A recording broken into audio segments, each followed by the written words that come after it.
Everick Dalnor was a quiet man with a dark past, and Brooke Wilberger was a bright college student with her entire future ahead of her. But when their paths crossed one summer morning, it triggered one of the most chilling abduction and murder cases Oregon had ever seen. On a cool, breezy morning in late May, the town of Lenton, Oregon, stirred awake as it always did, slowly and peacefully. Nestled between forested hills and a quiet university campus, Lenton had never seen much trouble. That's what made the sudden disappearance of 19-year-old Brooke Wilberger all the more shocking. She wasn't the type to vanish. She was dependable, deeply rooted in her family, and known for her discipline and kindness. That morning, Brooke had planned to help her sister clean lampposts at the Oak Bridge Apartments, a chore she had volunteered for without hesitation. It was supposed to be a quick task before lunch. She arrived at the complex just after 9 o'clock IMing, carrying a small bucket and a bottle of cleaner. Witnesses later said they saw her working diligently, wiping down the base of a pole near the southern parking lot. By 9:45 IMing, she was gone. Her flip-flops, bucket, and cleaning rag were found neatly placed by the curb, nothing scattered or broken, no signs of struggle that anyone could see right away. It was almost as if she had simply walked away. But those who knew Brooke instantly knew something was wrong. When her sister couldn't reach her by phone and realized she hadn't come back inside, concern turned into alarm. The police were called before noon. What started as a welfare check quickly escalated into a full-scale search operation. Brooke was not the kind of girl who would leave without telling someone. She had left behind her phone, her car keys, even her purse. Every minute that passed without a clue added to the growing tension. By the evening, helicopters circled the area. Dogs were brought in to pick up a scent, and volunteers combed nearby woods, parks, and trails. Flyers with her face were distributed across town, and her name made the local news by nightfall. As the hours turned to days, the community's anxiety turned into fear. Lenton was not used to being the focus of a missing persons investigation. Residents who had never locked their doors began double-checking boats and watching the streets. Parents held their children closer.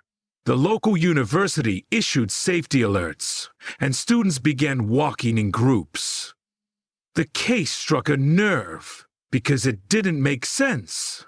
There was no known conflict in Brooke's life, no suspicious relationships, no recent arguments. She had a boyfriend back home, a supportive friends, and a strong circle of friends. Her life was stable, even predictable. Theories began to float. Some speculated she had been taken by someone she knew. Others whispered darker things, that perhaps she had been stalked. But there was no solid evidence to point investigators in any clear direction. With no eyewitnesses and no surveillance footage from the Oak Bridge complex itself, detectives were left to guess what might have happened in those crucial 10 to 15 minutes when Brooke vanished. Every detail of her last known moments was examined again and again. A gardener working across the street recalled seeing a green van driving unusually slow that morning, circling the block more than once. But he couldn't remember the license plate, or even the exact make. The tip was logged, but without more, it didn't lead anywhere.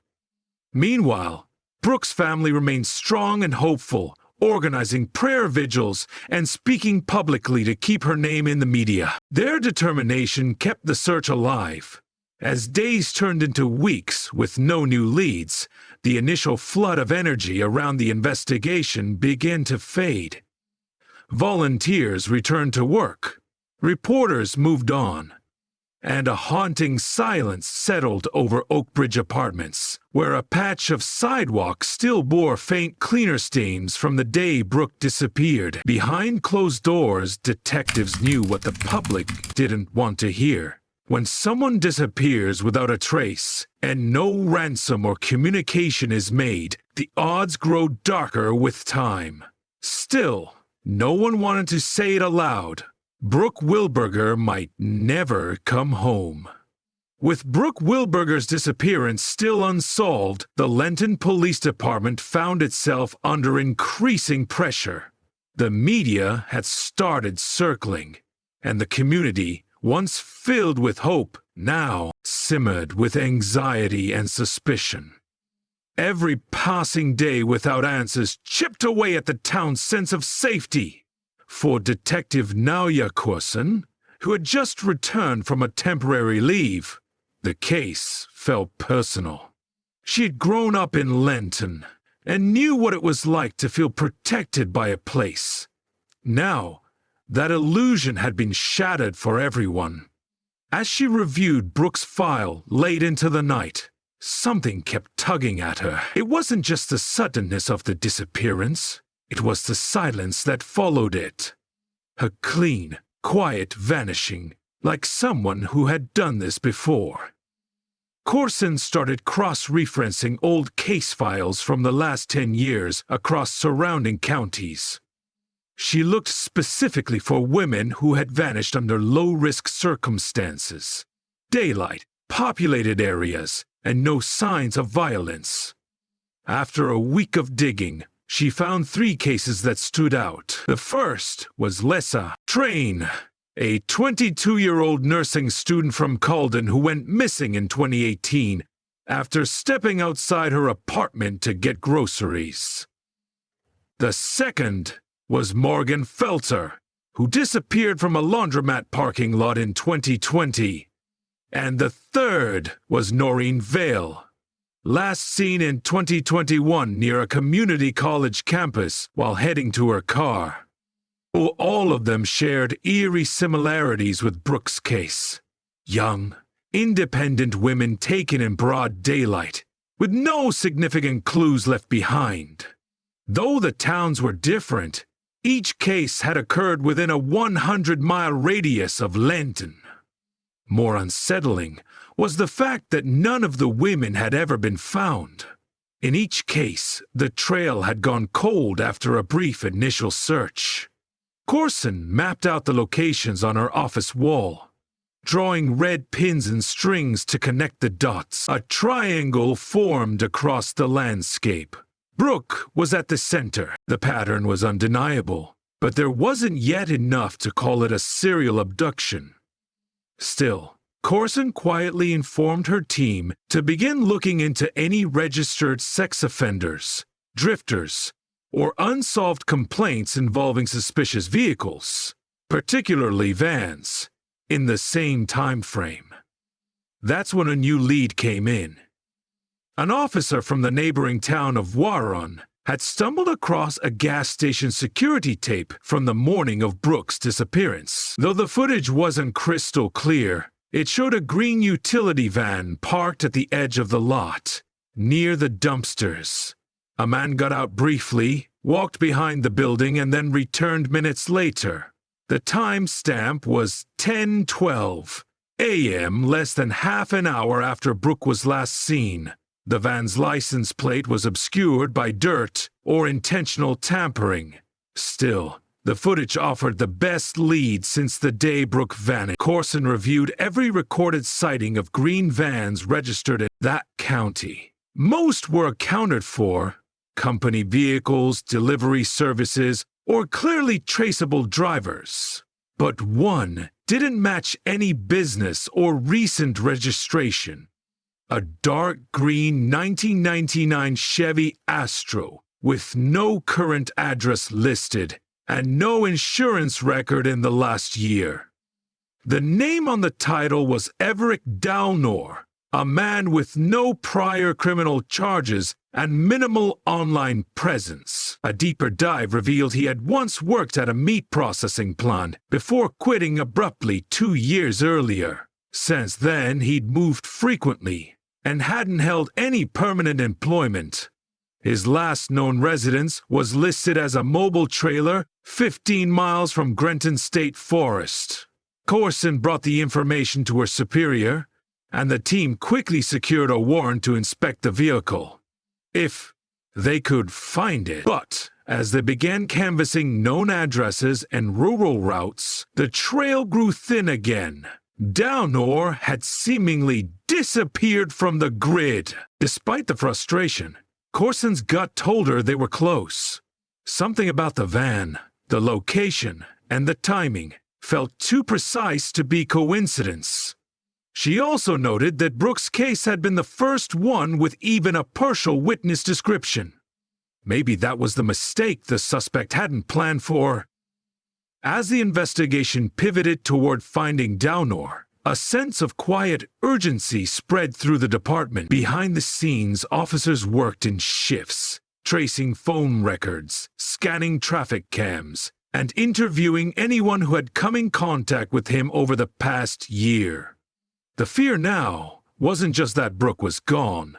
It was that whoever had taken her had done it before and could easily do it again.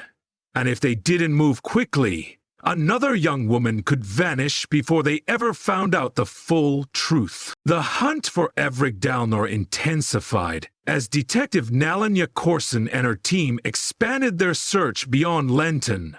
Every shred of information was dissected, and every digital trail was followed. But Dalnor remained elusive. No credit card activity, no cell phone pings, and no social media presence. He had vanished into the background of rural Oregon life, the kind of person who left few footprints to follow. Frustrated but determined, Corson widened her focus to include known associates, old addresses, and past employers. It was through an old workplace lead that they finally caught a break. A former co-worker at the meat processing plant remembered Everick mentioning a property owned by his deceased uncle deep in the woods near Hollow Creek, a remote, poorly mapped area with no public utilities and rarely traveled roads. Local police were sent to investigate, and after several hours of searching rough terrain, they found it. A run-down trailer sitting quietly in a grove of pines, surrounded by rusted debris and overgrown weeds. It looked abandoned, but recent tire tracks in the dirt told a different story. The officers approached with caution, back up close behind. When they knocked, there was no answer. The door was unlocked. What they found inside shocked even the most seasoned among them. The trailer was dark, musty, and sparsely furnished. But beneath the floorboards, carefully concealed beneath loose panels, they discovered a hidden compartment. Inside were personal belongings from multiple young women. Hair clips, ID cards, bits of jewelry, and torn pieces of clothing. Each item was placed neatly, almost ritualistically, in rows. One of the items was a university lanyard with the name Brooke Wilberger on it. Detective Corson arrived on scene within hours. Her team began cataloging the evidence and processing the trailer for fingerprints and DNA. There was no sign of Dalnor, but they now had a solid link between him and Brooke's disappearance, along with the potential connection to the other missing women. Still, without a body, without a direct witness or confession, the prosecution wouldn't have enough to charge him with murder. In the small makeshift bedroom, Corson found a wall covered in hand-drawn maps, red circles marking certain spots in the forest surrounding Hollow Creek. Some were dated, others simply labeled with initials. One map had a newer date, only a week after Brooke's disappearance. It marked a section of land near Grenton State Forest, an area of dense woods and difficult terrain. With this new information, cadaver dogs and search teams were deployed to the coordinates marked on the map. The search was grueling, stretching across days and involving long, tense hours in unforgiving terrain. But on the third day, deep in the woods, one of the dogs alerted.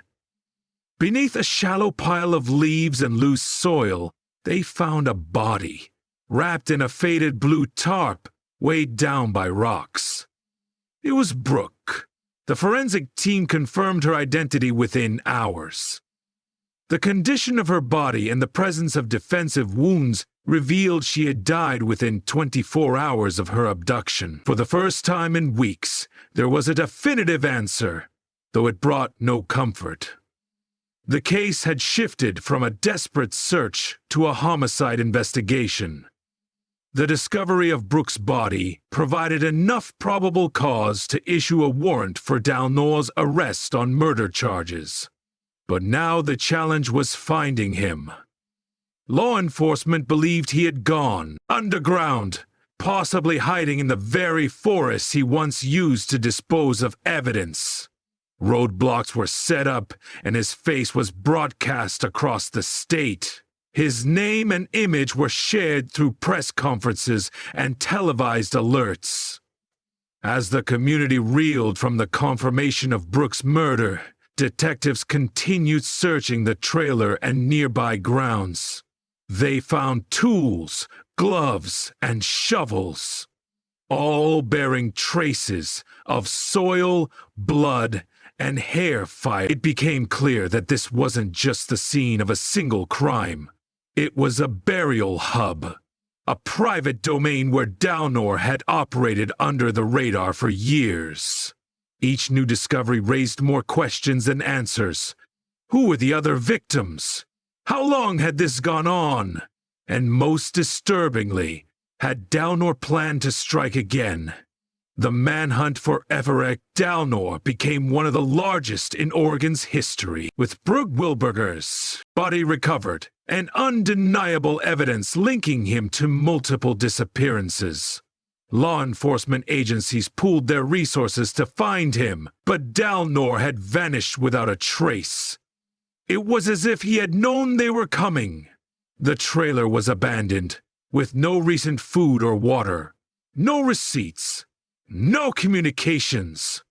Investigators believed he had either gone completely off-grid or was receiving help. Either way, the clock was ticking. Authorities feared he was either preparing to strike again or planning to end his life before justice could reach him. As the FBI joined the case, they began constructing a full psychological profile of Dalnor. What emerged was deeply disturbing. He was highly intelligent, methodical, and meticulous about erasing his tracks. He operated alone and avoided any kind of technology that could be tracked according to early childhood records. Dalnor had grown up in a troubled household, abuse, neglect, and long periods of isolation. But he had no documented criminal record, which allowed him to live beneath suspicion for decades. The behavior pattern suggested someone who had likely committed his first crime long before Brooke Wilberger, but who had become increasingly bold over time. Detectives now faced the grim possibility that the 4 missing women previously linked to Dalnor may not be the full list of his victims. New reports began trickling in from other counties. Cases dismissed as runaways or suicides now suddenly gained new context. The FBI launched a full review of cold cases involving missing women across the region. Patterns began emerging. They were often college-aged, pitted, and taken in open spaces with no witnesses. They all disappeared between spring and early summer. The consistency was chilling. Meanwhile, a break came from an unexpected source. A wildlife photographer who had been camping near the northern perimeter of Pinecrest National Reserve. While reviewing drone footage of a canyon ridge, he spotted what looked like a makeshift shelter, partially hidden under camouflage netting. He notified authorities immediately. A tactical unit was dispatched, approaching the location with extreme caution. The site was abandoned, but inside the shelter they found more personal items. Women's scarves, hair ties, and a torn piece of a university sweatshirt. These weren't just trophies. Investigators believe Dalnor may have been living among his own memories, revisiting his crimes in solitude. Not far from the shelter, they found evidence of fresh digging. A search team uncovered a second burial site, this time with the remains of 2 young women. Dental records confirmed they were Morgan Felter and Lissa Train, 2 of the previously missing victims. The discovery was heartbreaking, but critical. It proved beyond doubt that Dalnor was responsible for multiple murders and had likely killed every woman he abducted. The media storm reignited. Brooke's story was now part of a broader tragedy, a calculated killing spree spanning years. Candlelight vigils were held across towns as more families came forward, fearing their daughters may also be among Dalnor's unknown victims. Law enforcement knew they were chasing a man who understood the wilderness better than most. He had the ability to disappear into terrain most wouldn't survive in for a week. But pressure works in strange ways. A week after the second burial site was found, a hiker stumbled upon a man deep in the Rogue River Valley, scavenging through an abandoned firewatch tower. The hiker snapped a blurry photo and reported it once he returned to a ranger station. Forensic analysts confirmed it was Dalnor. He had lost weight and appeared to be in survival mode, but he was alive. The hunt narrowed. Search teams, drones, and tactical units swarmed the valley, coordinating through heat signatures and motion sensors. The belief was clear. Dalnor was running out of options. He was alone, exhausted, and cornered. It was only a matter of time before he was found. But no one knew how he would respond.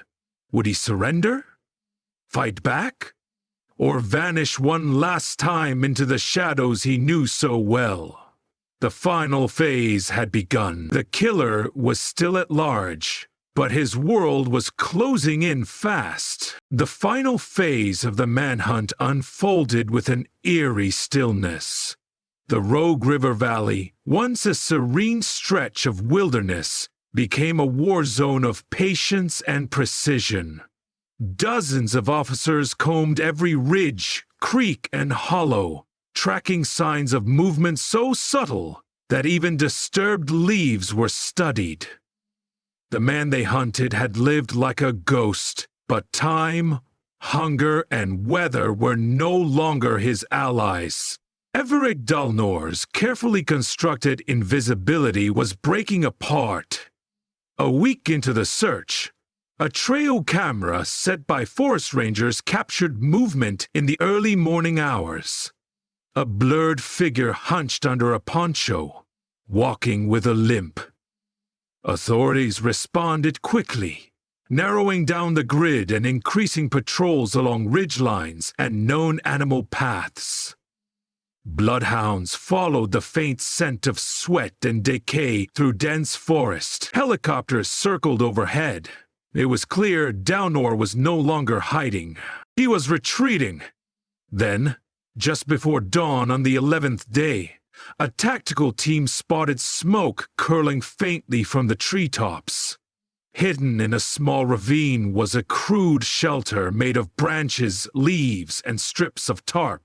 Inside they found Everick Dalnor, barefoot, weak, and severely dehydrated. He didn't resist. His eyes were blank, sunken deep into his skull.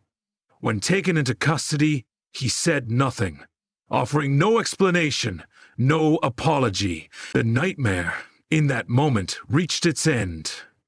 Back in Lenton, news of Dalnor's capture spread rapidly.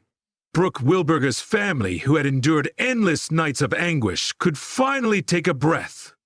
But peace remained elusive.